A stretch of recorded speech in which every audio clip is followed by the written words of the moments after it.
journey into the heart and soul of Greece.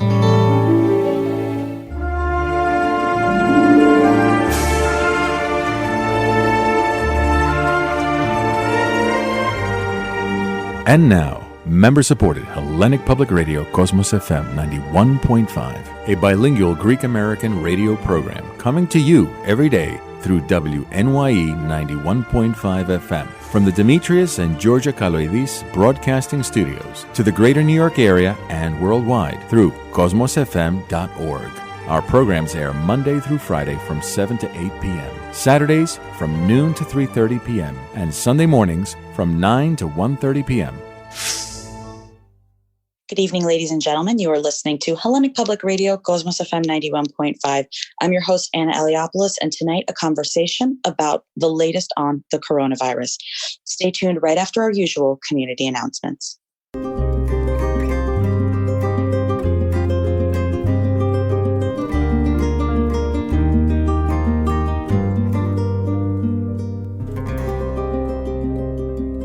Ενημέρωση, πολιτισμός, ψυχαγωγία.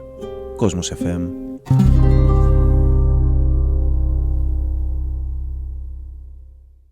And we're back, ladies and gentlemen. You are listening to Hellenic Public Radio, Cosmos FM 91.5 on WNYE in New York. I'm your host, Anna Eliopoulos, and tonight I am joined by Dr. Elias Iliadis of the Cooper University Healthcare System in Camden, New Jersey area.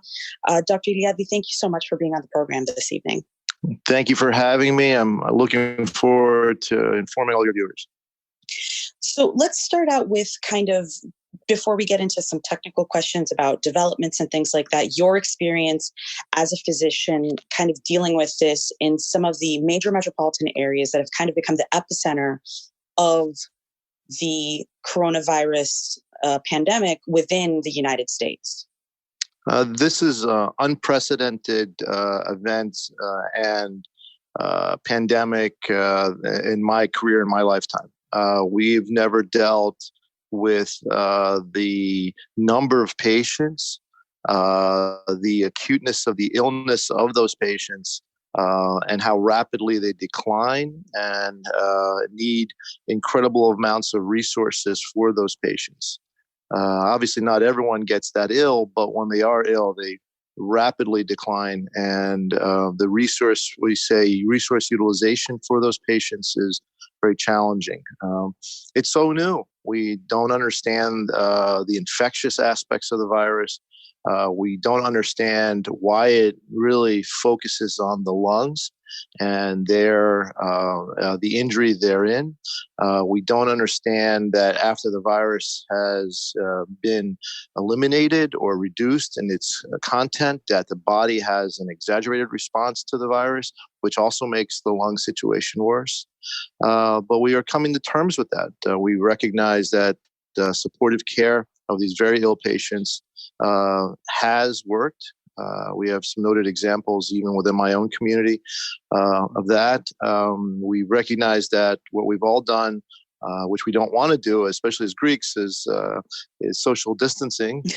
I want to see my yaya and my papu and all that, but I know the right answer for them is not for them to see me.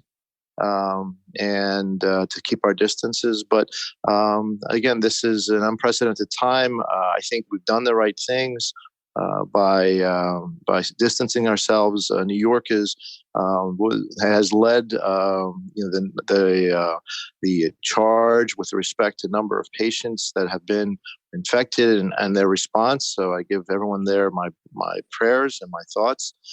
We in Philadelphia region are just starting to see our peak. We're filling up with those types of patients. So we're evolving. It's an evolving situation, and we're evolving our response. Let's go back to something that you mentioned about seeing the symptoms and seeing how this affects people, because I think something that's very hard for people to kind of grasp when it comes to this virus is the fact that it affects everyone so differently, regardless of pre-existing conditions or not. I know personally of 3 or 4 people that have actually tested positive and have dealt with it very, very differently. For somebody that was 30 years old, peak health, that ended up having to be hospitalized for 2 weeks and was told subsequently following their exit to quarantine themselves for over a period of a month. just to ensure that not only that they never became sick after the fact by coming in contact with other people because their immune system was so compromised, to an elderly man in his 70s that was rushed to the hospital, but whose fever broke in 2 days and is expected to come home sooner. Is there anything that can account for the fact that these symptoms kind of vary from person to person? And is there something that doctors or researchers have come to discover of why it has affected people so differently? It's a great question. We're coming to terms with this new infection as it's 4 months old. You're absolutely right. There's a variability in how it affects every patient differently. I have a case in point of a family of patients who the mother would probably received it at work. Brought it home. The daughters have had fever and shortness of breath, but not sick enough to go to the hospital. And the husband was critically ill on the respirator for 2 weeks and has recovered, thankfully. There's one example of an entire spectrum of patients that, some were very mildly ill, some were moderately. Thankfully, the statistics are 80-85% will get no symptoms or mild symptoms of their infection. So we're coming on board. Is it a gender issue that's we're seeing a little bit more men than women, slightly more men severely affected than women. Our concerns are for those with chronic conditions, diabetes, high blood pressure, lung disease. You can only imagine if you have a pre-existing lung disease and then get a super infection like this, that the outcome will not be good. So there's, those are the things that we're going to come to terms with. We have explored homeopathic options. I think people are starting to talk about zinc. They're starting to talk about high dose vitamin C. My own thoughts personally, I say if it doesn't hurt, it might help. So, there have been some physicians and some healthcare practitioners who recommend those kind of therapies as preventative or early treatment. I can't argue it, but I can't, they're not strong advocate. But, I take the perspective as long as I'm not hurting myself or the patient, then it might be of help. And then, we're waiting for some of these more advanced antivirals and immunomodulators to come out to help us in the healthcare field deal with this. So again, very evolving, ongoing. We're learning as we go. So one of the questions that we had from one of our listeners was precisely about that, how to possibly, take precautions at home in terms of either boosting the immune system, strengthening, and I would imagine that the high dose of vitamin C would be something kind of to that effect, because I think it's known that vitamin C is good for the immune system and kind of gives it a little kick in the butt. But some are also asking if there should be things that they can do to strengthen their lungs, or possibly breathing exercise to kind of help with that potential shortness of breath, or if there's anything on that front they can do that would kind of help that should they get the coronavirus with the symptoms of breathing difficulties. So from an immune system standpoint, obviously strengthening the body strengthens the immune system. So as crazy as it sounds, and maybe we're are sleeping better now than we've ever slept, but getting adequate rest, being well hydrated, nutrition is very important. I'm a supporter because I do believe in the antioxidant effect of vitamin C. So I am advocating 1,000 to 2,000 milligrams of vitamin C daily.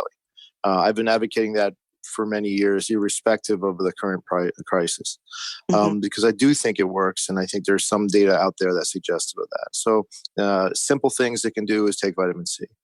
Secondly, the preventative measures of zinc. There is some data out there, some scant studies that have shown some benefit, of zinc, and therefore, I'm again in this camp that it doesn't hurt, it might help. So low doses of the zinc lozenges have been helpful. With respect to other therapies for the immune system, they talk about vitamin D for those patients who are vitamin D deficient. We're Greeks. We should have high vitamin D for all the sun we're in, but we're not. So my Greek patients have very low vitamin Ds. I'm not quite sure why.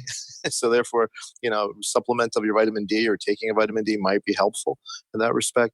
At home, hand washing, sanitation. My wife makes me strip down in the garage every day, come in with a robe and shower immediately. I'm obviously in a more infectious environment being in a hospital. But I think that's showering or cleaning coming in from the outside is helpful. Washing one's hands frequently, I think is helpful. Don't touch your eyes and your face. Those are the standard prevention. Prevention here is worth 2 pounds of cure. Because we don't have an actual cure for the virus. So I would strongly advise doing things that will help avoid getting the virus to begin with. Okay. And what again about kind of breathing exercise to potentially beef up the lungs? There was a question about that. Yeah, no, there's 2 things. There's one is there's a physical therapist and a respiratory therapist who have gone online and done and suggested breathing exercises to help not only if you're ill, but help open up the lungs and to ensure that you're getting adequate expirations and inspirations. I think no harm. I think with respect to doing those exercises, especially while ill, because it does help determine whether you're on the path to being more ill. So while they do these inspiration expirations, they can actually identify whether you're starting to become more compromised and should seek advanced medical attention. If you're well, doing breathing exercises, I can't say that will help you avoid the virus, but I think normal hygiene would be helpful. But again, I think those YouTube-based breathing exercises, which all of us can search and find, are probably a good idea for those who are mildly symptomatic, want to assess themselves. So not a bad idea. And another question that was sent to us is a question about people that have non-coronavirus medical emergencies and their concerns that if they are in those medical emergencies, more so here in the New York City area because of the reports that EMTs were getting various different guidelines about how to deal with medical emergencies because the hospitals were getting so overrun in certain areas. There were concerns about whether or not they should contact their doctors, whether or not, a hospital was a safe place if they did have some kind of a medical emergency. As somebody that deals with, a hospital area on a daily basis, what are your thoughts on that? And should people be concerned if they do have a medical emergency that is non-coronavirus related to potentially go to a hospital if they need help? I deal with this as I have a large cardiology practice. So we are instructing and actually advocating our patients reach out to us via telemed. I'm using several platforms such as WebEx, Doximity to actually see the patients, and visualize them and then discuss their symptoms. So if you have a non-COVID symptom that you feel may be worrisome, I think reach out to your healthcare practitioner. We can manage many things over the phone. I have, and I think other physicians would do the same. I've met people in the emergency department, and they have separate emergency departments for non-COVID people. I've met them, evaluated them, made a recommendation to stay or go. Thankfully, most of the time go, and limit their exposure to the hospital and other and potentially infectious places. So I would reach out to your healthcare practitioner and get a conversation going. This is how I'm feeling. These are my symptoms. How can we manage them? And they will reach out to you via telemed to be evaluated. We are down here in Philadelphia, and I'm sure in New York they have set up separate locations within the emergency department for non-COVID related issues, just trying to limit the spread and the exposure. I think that's necessary to deal with these other emergencies. Now I want to step back a little bit and talk about the fact that yesterday we got news that 6 governors in the Northeast area, including Pennsylvania, New York, New Jersey, Connecticut, Delaware, and Rhode Island, are starting to come together with a plan of how to slowly start kind of reopening society now that all factors indicate that we might have reached kind of a plateau, at least in what is considered to be this first wave. And the reason I say first wave is because these governors are coming together to try to create a plan to prevent a second wave of coronavirus infections once we are eventually allowed to somewhat start resuming daily life. As a physician, this reopening plan, I know, a lot of people are looking at it more on the economic front and just the normal aspect of kind of starting to get back to a sense of normalcy personally. But for a physician, what are the concerns about mitigation and the fact that, that because there are so many asymptomatic people that we might not necessarily know how bad or how not as serious a second wave could be within our areas? No, you hit a very relevant topic. This was a health emergency that became an economic emergency and crisis, and we are all recognizing and feeling that pinch at this time. We in the health community have, and I believe all of us, society has dealt with and addressed as well as we could the health crisis, the initial wave of the health crisis. I think we've done social distancing. We've decreased our exposure at schools and shops and non-essentials. I think, and I applaud the governors for coming together to evaluate a plan of over time restarting and re-establishing our economies, because it's important to get people and our society back together. The problem is that we have not tested, and that's actually bothersome to me. My own personal bias is that we should have had some type of testing protocol for mass testing, as other countries have done. Especially in hard-hit areas. I can't say do this throughout the United States, but clearly New York, northern New Jersey, Philadelphia now, Connecticut, we should have had mass testing to really identify those patients who are the asymptomatic infected. And that's really my concern. Because we don't have a good way of assessing. There's no way of identifying these individuals. They're going to now re-enter the workforce and may expose as you describe, another individual and have a second wave. So that's my only concern with this, with the governors coming together, is that we've really not defined the crisis at this time. And we need an opportunity to do that before we can really open up the economies. Well, that's kind of one of the points that a lot of these governors have been arguing, is that, they want to have these plans in place, but they need to make sure to see who in the population has had it, who hasn't. I mean, even in the New York City area, some health experts believe that the virus was probably in our area as early as February. And we just kind of hit this bloom, during March. So going back to the issue of testing, you obviously mentioned your opinions very clearly about it is bothersome that there hasn't been enough testing. So let's step back further and say, how possible is it to get testing kind of in place, as somebody that's kind of living the day-to-day in the medical field and knows how tough tests are to begin with, to get tests for people that are currently infected or that may be currently infected, let alone someone that may have had it and just kind of wrote it out at home and was lucky enough to be mild symptom? I think that it's been a challenge of not only number of tests, the accuracy of the test has been challenged by some. So we have to do the best we can with the test, with the information and the technology that we have. I think if you're re-entering the workforce, those are the people that I believe we should be testing. Those are the people that the asymptomatics who are re-entering the workforce should be tested. If you're mildly symptomatic, you've had the disease. So I'm sure that you have your, 2 to 4 weeks of self-quarantine. And then essentially you're supposedly by science recognized to have decreased your viral load or have no viral load. So it really is, my focus would be on the asymptomatic population.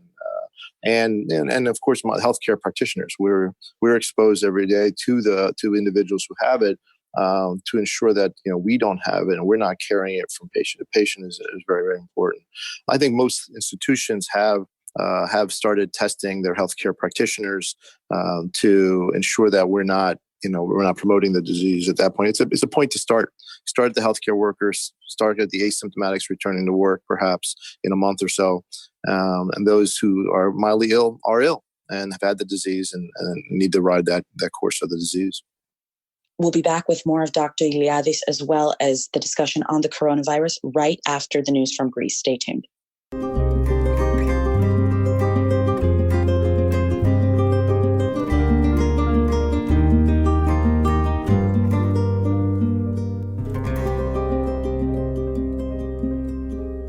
Κόσμος FM, το ελληνικό κοινοφελές ραδιόφωνο.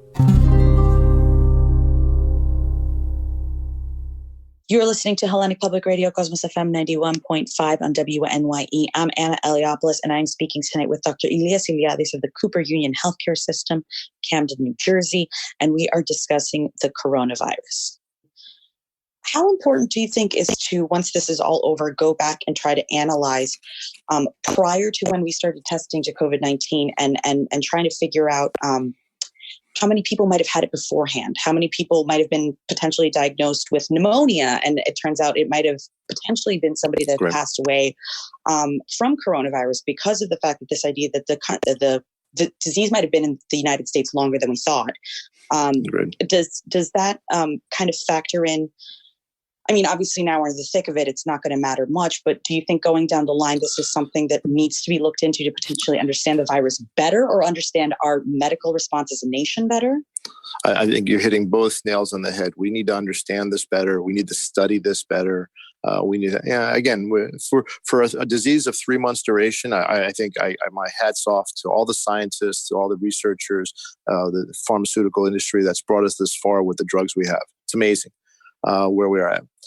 However, we do need to study this for not only this year and what we're suffering now, but for the fall if it returns, for next year's surveillance, to have a vaccine in place to avoid the recurrence of this. So we need to understand how it was transmitted, what is the duration of the disease, what is a means by which we can avoid it, vaccine or hygiene or otherwise. What do we do with the asymptomatic individuals who have it? They may bring the concept of herd immunity, which is, you immunize someone, they run into the community, and they give off small doses of the vaccine of the virus that subsequently immunize much more. That's been useful. That's what we've done with vaccinations all these years as a medical community. We immunize as many as we can, and they in turn immunize the rest. They expose and therefore immunize the rest. So we need to understand this better. As a physician and a scientist, we need to have more information, better information, where it came from, how we're going to deal with it in the future. So it's not only for dealing with things now, but for next year's event. All right. And one other question we got is, obviously, this is Holy Week, and there are a lot of us that are questioning about how we're going to deal with Pascha in this time of quarantine. Some listeners are asking if it's safe to even have a Pascha celebration, let's say, for example, on Sunday, in small groups, if they are meeting up with people that they haven't been social distancing or self-quarantining with, people that are not immediately in their household. What would you give as your medical advice? I'm sad to say I'm a devout Christian. I enjoy my online liturgies every night, like all of us. I am concerned about coming together. I'm going to be very honest. Who suffers from this disease are the senior folks the most. They have the highest mortality. Those are the patients that are going to suffer the most from getting this disease, and we're trying to congregate as families with our parents and grandparents. So I would still suggest that social distancing for this Pascha celebration would be the right answer. Pascha will come again next year. Anastasi will come next year. We will have it again. If God is good, I worry about transmission. So I would maintain the course at this time. Okay. And I kind of don't want to end this on a somber note or anything like Sure. that. So I want to ask you, as somebody that's in the medical profession that's been dealing day in and day out with cases, what is a story that really kind of gives you the hope or the inspiration to keep going on, that you're seeing somewhat a light at the tunnel? Thank you. And you're absolutely right. We have to have hope. We in the healthcare community, we're continuing to believe. We are believing in prayer. We're believing in the medical science. We're believing in each other. I have 2 cases and points of patients that I've been directly involved with. Both of them are close to me with respect to being long patients and good friends, and both were exposed early from work-related issues. Both received the incredible amount of care from the critical care teams and my own teams, and through prayer, through support, and through medical science, we were able to bring them home to their families. So I think we can get through this together. We are learning as we go. That I think if we believe in each other and do the right things and do the things that our medical community has recommended, I think we'll get through not only this serious event we're in now, but also this pandemic for the spring, and avoid this in the fall and going into next year. So I think, God bless my friends in New York. You have my thoughts and my prayers. If I was not working avidly here every day, I would join the efforts in New York. That we are with you, that we love you all. You are in our prayers. That our prayers are for everyone in the United States and around the world suffering from this disease and fighting this disease. And that it was my pleasure to relay some thoughts and some ideas from the front line. And I wish everyone Kalopascha Kalianastasi. Θα περάσουμε όλοι μαζί.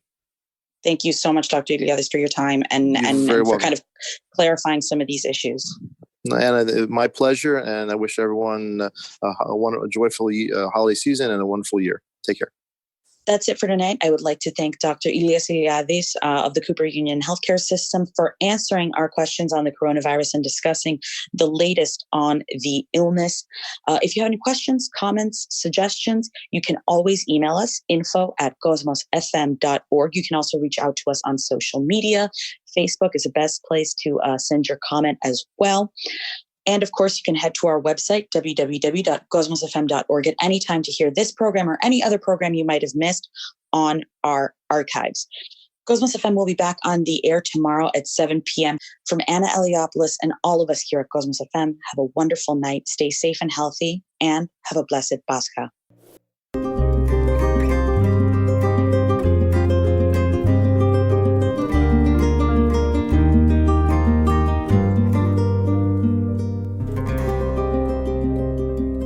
Η συχνότητα του ελληνισμού στη Νέα Υόρκη.